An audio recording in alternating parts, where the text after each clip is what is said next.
جب بندہ اللہ سے معافی مانگتا ہے تو اللہ اس کے معافی مانگنے پر بہت راضی ہو جاتا ہے. سبحان اللہ. اللہ پاک ایسے بندے سے بہت خوش ہوتا ہے. کہ وجہ پتہ کیا ہے؟ وہ فرماتا ہے دیکھو میرا بندہ جانتا ہے کہ اس سے گناہ ہوا ہے اور یہ بھی جانتا ہے کہ میرا مالک بخشنے والا ہے.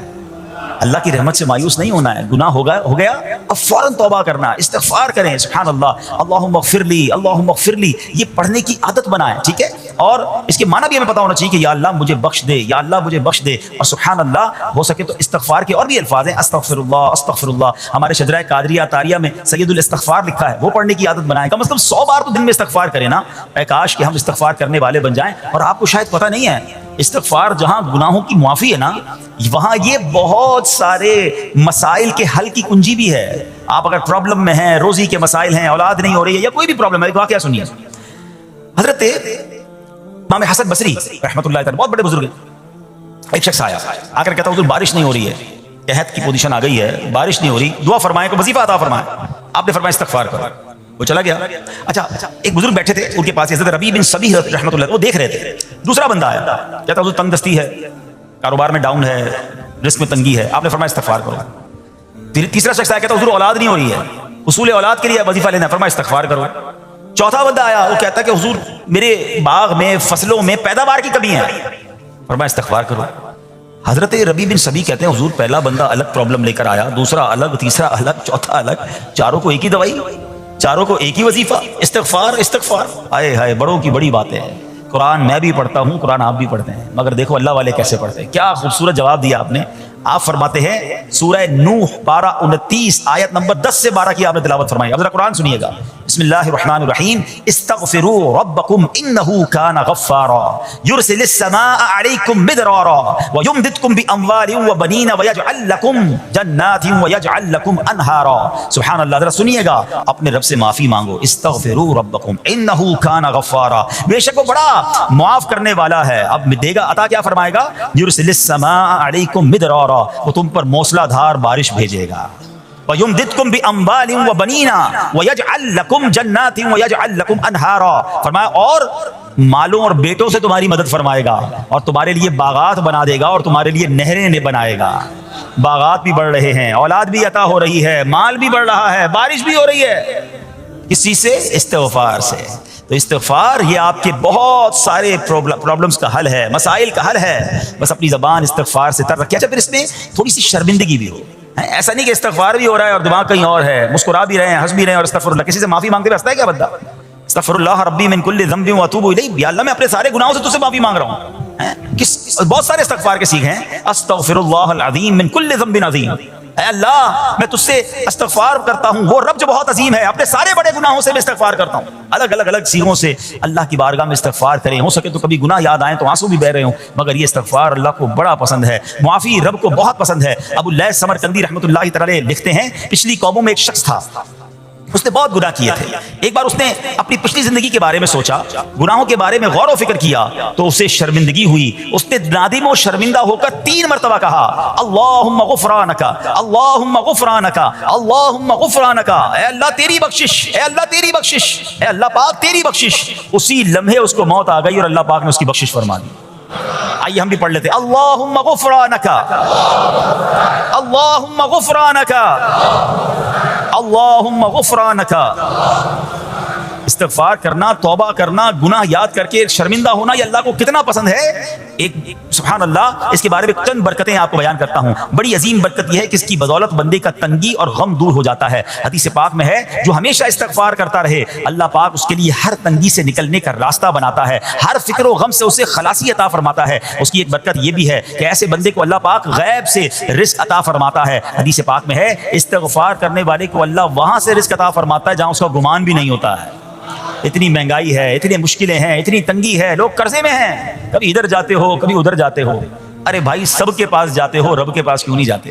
استغفار کرنا شروع کر دو, فرمایا ادھر سے روزی دے گا جہاں تمہارا گمان بھی نہیں جائے گا. اس کی برکت سے اللہ پاک دلوں کے زنگ کو دور فرماتا ہے. آئیے پیارے اسلامی بھائیوں, اللہ کو معافی مانگنا, دل سے پکارنا کتنا پسند ہے. میں آپ کو ایک بہت ہی خوبصورت واقعہ بتاتا ہوں, اور یہ واقعہ ہے حضرت موسیٰ علیہ نبینا علیہ السلام کا. اللہ پاک نے حضرت موسیٰ علیہ نبی علیہ السلام نے ایک بار اپنی مناجات میں عرض کیا یا اللہ یا رب. اللہ پاک کی طرف سے جواب آیا لبیک یا موسیٰ. آپ نے عرض کی یا اللہ تو میرا مالک ہے, تو خالق ہے، میں تو تیرا بندہ ہوں۔ ارشاد ہوا مجھے یہ پسند ہے کہ جب مجھے کوئی میرا بندہ یا رب پکارے تو میں اسے لبیک کہہ کر جواب دوں۔ اللہ فرما رہا ہے، حضرت موسیٰ نے عرض کی یا رب کیا یہ ہر مطیع بندے کے لیے ہے؟ کیا ہر نیک آدمی کے لیے ایسا ہے کہ جب تجھے وہ پکارے تو لبیک فرماتا ہے؟ سنو اللہ فرماتا ہے ہاں بلکہ ہر گناہگار بندے کے لیے بھی ہے۔ حضرت موسیٰ نے عرض کی یا اللہ فرما بردار تو تیری اطاعت کرتا ہے، وہ بات تو سمجھ آ رہی ہے، گناہگار پر یہ کرم کس وجہ سے؟ اے ہائے سنو میرے رب کیسا کریم ہے، فرماتا ہے اے موسیٰ اگر میں بھلائی کرنے والے کو اس کی بھلائی کا بدلہ دوں اور برائی کرنے والے پر اس کی برائی کی وجہ سے احسان نہ کروں تو میرا جود و کرم کہاں جائے گا؟ اللہ فرماتا ہے میرا پھر کرم میری رحمت کس لیے ہے؟ برائی کرنے والا بھی گناہ کرنے والا بھی مجھے پکارتا ہے، میں اسے بھی لبیک کہہ کر جواب دیتا ہوں۔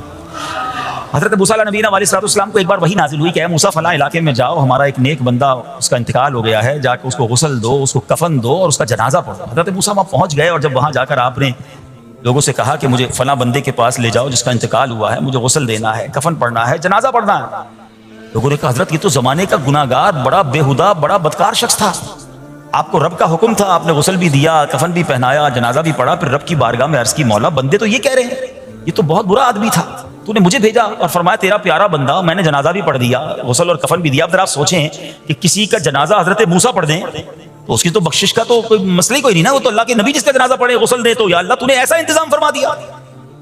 رب کریم کی طرف سے پتہ ہے کیا جواب آتا ہے؟ اللہ فرماتا ہے اے موسیٰ بندے سچ کہتے ہیں، یہ بندہ واقعی بڑا گناہگار تھا، جو علاقے والے شہر کے لوگ کہہ رہے ہیں نا ٹھیک کہہ رہے ہیں، یہ بندہ تھا ہی ایسا۔ یا اللہ جب اتنا گناہگار تو اتنی بڑی مہربانی کس وجہ سے ہے؟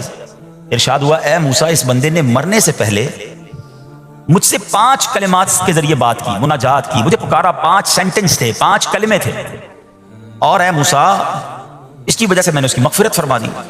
حضرت موسیٰ کہتے ہیں یا اللہ وہ 5 کلمے تو بتا دے، وہ 5 کیسے جملے تھے کہ علاقے میں سب سے مشہور بدکار اور اس کا انتقال ہو تو رب مغفرت بھی فرمائے اور اپنے نبی کو فرمائے جا کے جنازہ پڑھو۔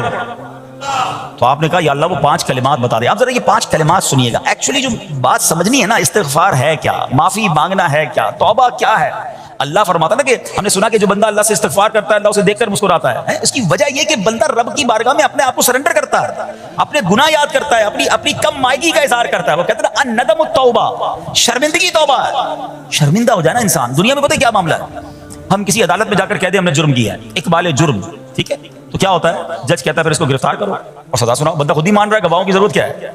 دنیا کی عدالت میں اقبال جرم پر سزا ملتی ہے، میرے رب کی رحمت کی عدالت دیکھو، بندہ وہاں جا کر اقبال جرم کر لے، شرمندہ ہو جائے، معافی مانگ لے، اللہ اس کے سارے گناہ معاف فرما دیتا ہے۔ یہ فرق ہے دنیا والوں میں اور رب کی عدالت میں، سبحان اللہ۔ وہ حضرت موسیٰ کہتے ہیں یا اللہ وہ 5 کلمے بتا، اور بتائے گئے تو وہ 5 کلمے سنیے گا ذرا۔ وہ بندہ کہتا ہے مرنے سے پہلے اے رب تو جانتا ہے میں نیکوں سے محبت کرتا ہوں اگرچہ خود نیک نہیں ہوں، یا رب تو جانتا ہے میں فاسقوں سے بغض رکھتا ہوں اگرچہ میں خود فاسق ہوں۔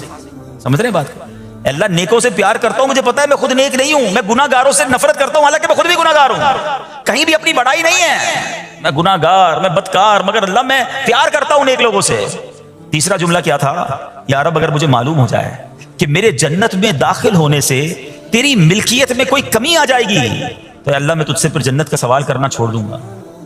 مجھے یہ پتا ہے یا اللہ تو نے مجھے جنت میں داخل کیا نا، تیری جنت میں کوئی کمی نہیں آئے گی، بہت بڑی ہے، اب مجھے داخل بھی کرنے سے تیرا کچھ نہیں جائے گا، اگر کچھ جاتا ہوتا تو یا اللہ میں جنت تیرے سے مانگنا چھوڑ دیتا۔ چوتھا جملہ کیا ہے؟ اے رب اگر مجھے معلوم ہو جائے کہ مجھے جہنم میں داخل کرنے سے تیری ملکیت میں اضافہ ہو جائے گا تو میں پھر جہنم سے پناہ نہیں مانگوں گا، یعنی اگر تو تیرے ملک میں تیری شان میں اضافہ ہو رہا ہے مجھے جہنم میں ڈالنے سے، پھر تو میں نہیں کہوں گا تجھے کہ جہنم سے نکال، مگر مجھے پتا ہے تو پہلے ہی مالک ہے، تو پہلے ہی خالق ہے، سب کچھ تیرا ہے، مجھے جہنم میں ڈالنے سے تیری کوئی ملکیت میں اضافہ نہیں ہونا۔ اور آخری بات کیا کہتا ہے؟ یا رب اگر تو مجھ پر رحم نہ کرے گا تو پھر کون کرے گا؟ اللہ فرماتا ہے اے موسیٰ میں نے اس پر رحم کیا، یہ میرے کرم کے لائق تھا، میرے کرم کے لائق نہیں تھا کہ میں اسے ناکام لوٹا دیتا، جب اس نے یہ کلمات کہے تو میں نے اسے درگزر فرمایا، اس کی مغفرت فرما دی، اور میں ہی بخشنے والا مہربان ہوں۔ تو اے میرے پیارے اسلامی بھائیوں، آج وہ کام سیکھ کے جانا ہے، سمجھ کے جانا ہے، جس کو جو بندہ کرتا ہے تو رب کی رحمت گویا مسکراتی ہے، وہ یہ ہے کہ اللہ سے معافی مانگتے رہیں، استغفار کرتے رہیں، اللہ کو راضی کرنے کی کوشش کرتے رہیں، اپنے گناہوں پر ندامت رکھیں۔ کہ جو معافی مانگتا ہے نا اللہ اسے بہت پسند فرماتا ہے. حدیث پاک میں آتا ہے التائب من الذنب کمن لا ذنب له، گناہوں سے توبہ کرنے والا ایسا ہے جیسا اس نے گناہ کیا ہی نہیں ہے.